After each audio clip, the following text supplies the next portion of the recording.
Hello ನಮಸ್ಕಾರ, ನೀವು ನೋಡ್ತಾ ಇದ್ದೀರಾ ನ್ಯೂಸ್ ಫಸ್ಟ್. ನಾನು ರಕ್ಷತ್ ಶೆಟ್ಟಿ. ಈಗ ಹೆಡ್ಲೈನ್ಸ್. ಮೈಕ್ರೋ ಫೈನಾನ್ಸ್ ಕಿರುಕುಳಕ್ಕೆ ಮತ್ತೊಂದು ಬಲಿ. ಹಾವೇರಿಯ ರಾಣೆಬೆನ್ನೂರಲ್ಲಿ ನೇಣಿಗೆ ಕೊರಳೊಡ್ಡಿದ ಮಾಲ್ತೇಶ್. 4 ಲಕ್ಷ ಸಾಲದ ಹಣ ತರಲು ಹೆಂಡತಿ ತವರಿಗೆ ಹೋದಾಗ ಸಾವಿಗೆ ಶರಣು.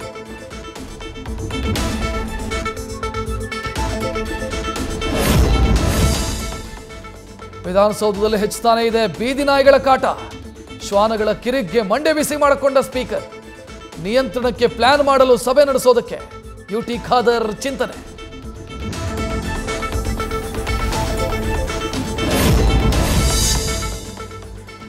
ಬೆಂಗಳೂರಿನ ವಸಂತಪುರದಲ್ಲಿ ಸಿಡಿದ ಕಾವೇರಿ ಪೈಪ್ಲೈನ್. ಆಕಾಶದೆತ್ತರಕ್ಕೆ ಚಿಮ್ಮಿದ ಕಾವೇರಿ ನೀರು.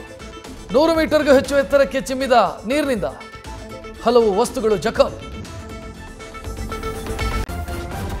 ನ್ಯೂಸ್ ಫಸ್ಟ್, ನಿರ್ಭೀತಿಯಿಂದ ನಿಮ್ಮ ಪರವಾಗಿ.